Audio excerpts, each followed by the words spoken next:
There's an ocean of a difference between can and will. When you think about what we can do, the possibilities are virtually infinite. Not in the sense that we can do absolutely anything, but rather that the number of options and potential timelines that we could follow, well, we can't really calculate them. And so they might as well be infinite. But what we will do is a completely different story. And thinking about this ocean of a difference between can and will is something that we do as developers every single day. Understanding this difference is perhaps the critical key to becoming a great product developer. Maybe you're a product manager and you're listening to this episode, and understanding that what is possible or what there is an affordance for in your application, for example, well, that doesn't necessarily mean that your user will use that affordance. We're going to talk about this difference in today's episode. My name is Jonathan Cottrell, and you're listening to Developer Tea. And my goal on the show is to help driven developers like you find clarity, perspective, and purpose in your careers. Many of us have a list of things that we would like to do. And these are things that are achievable, perhaps simply by making a choice. Some of these things are not necessarily a simple choice away, but they're certainly within our grasp. They're within our reach.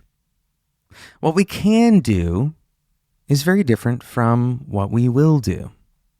And in the ocean between what we can and what we will do, we have a critical and fundamental function of the human mind, and that is choice.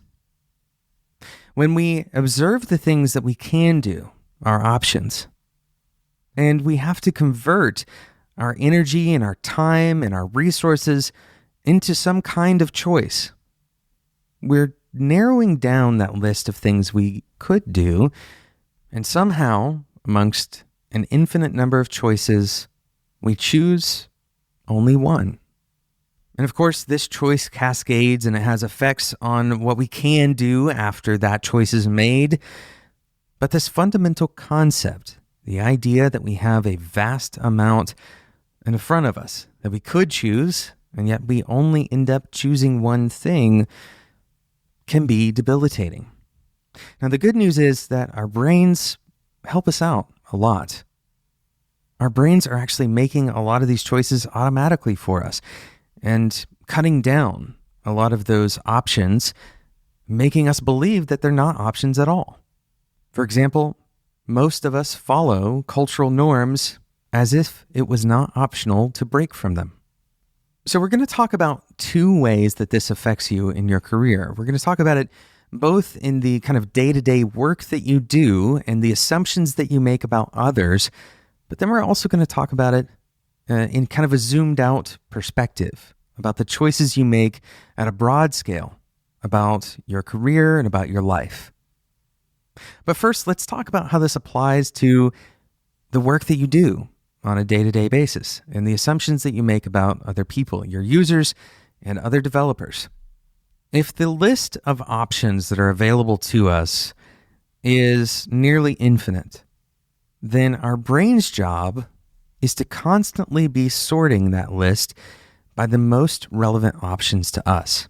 And sometimes that sorting process produces a clear winner.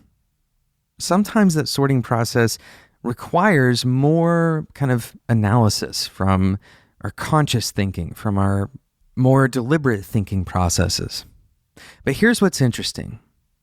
We intuitively believe that other people's brains do the same kind of sorting, or at least given the same problem or given the same choice, the topmost options, maybe the top 5, are going to be the same between us and a colleague or a user.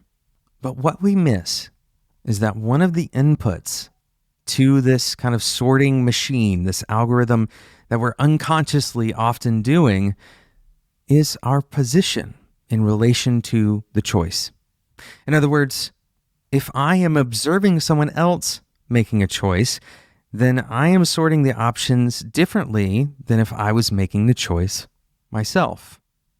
On top of that, you can add the complexity that not only would I make a different choice if I was in their shoes, but they would make a different choice from me in their shoes, even with the exact same scenario. Their sorting algorithm is different, even when they are relating to the problem from the same vantage point. Beyond this, we often believe that by simply making something possible, we've taken enough steps so that the user that we are building for or another developer will go the rest of the way. That because the option is available, that they will then choose to do it. This is entirely skipping over this ocean of difference between can and will. And the vast majority of our work as developers, and really as humans in our careers, is understanding and working in the complex space between can and will. And so in our day-to-day interactions, our expectations of what others will do are very often going to be wrong. They'll be denied.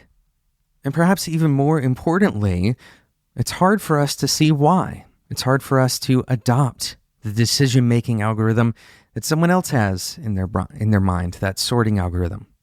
And so what can we do about this?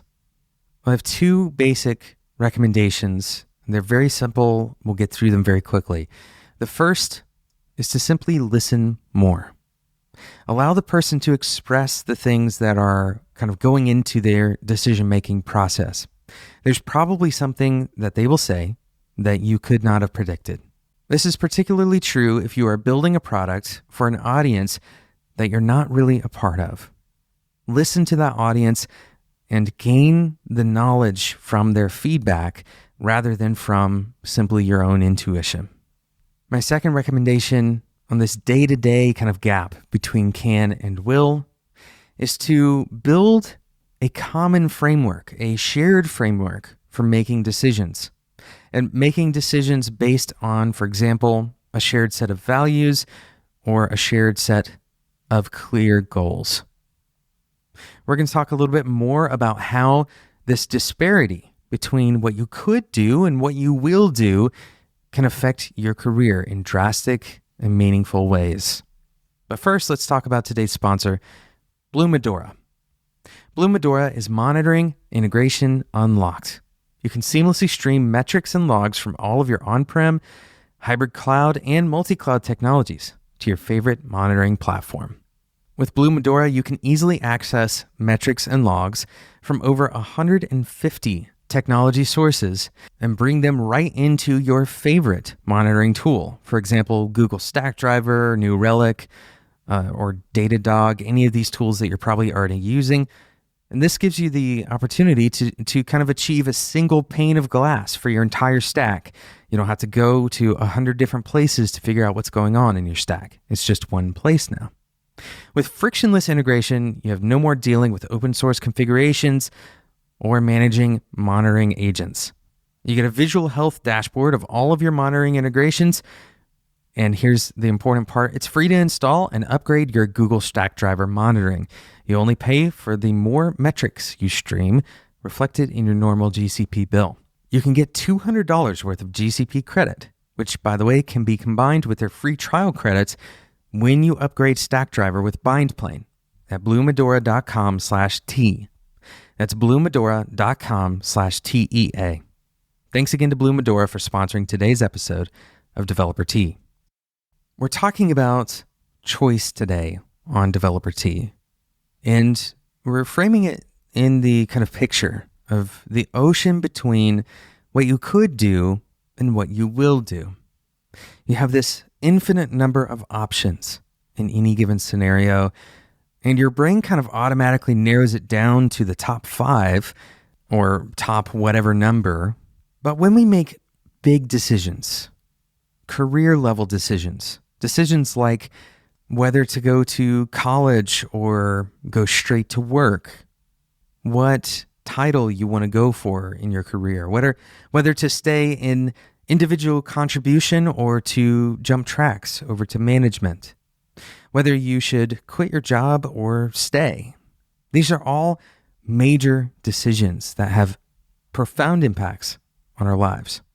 And often we make the mistake of believing that our sorting algorithm, that our own brains are going to make the perfect decision given enough time.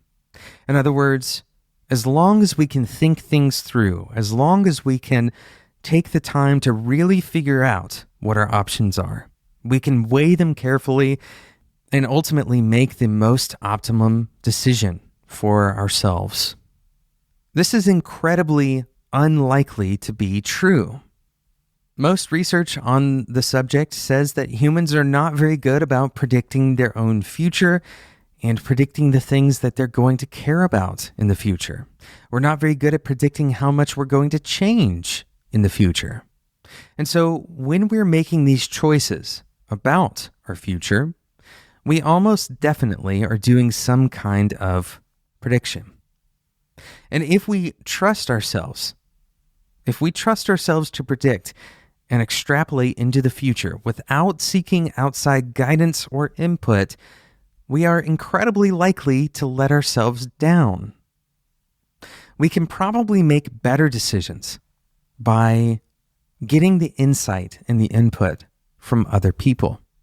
People who know us well, or people who know the subject that we're talking about well. People who are entirely outside of our situation and looking from the outside in. If you take and combine all of these different vantage points, you're going to come away with a lot more knowledge about the decision that you're about to make. Ultimately, that decision is up to you, and arguably, your brain is still the one that makes that decision.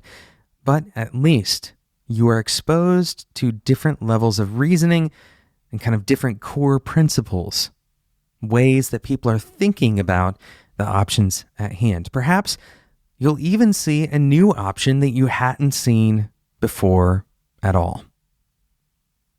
Thank you so much for listening to today's episode of Developer Tea.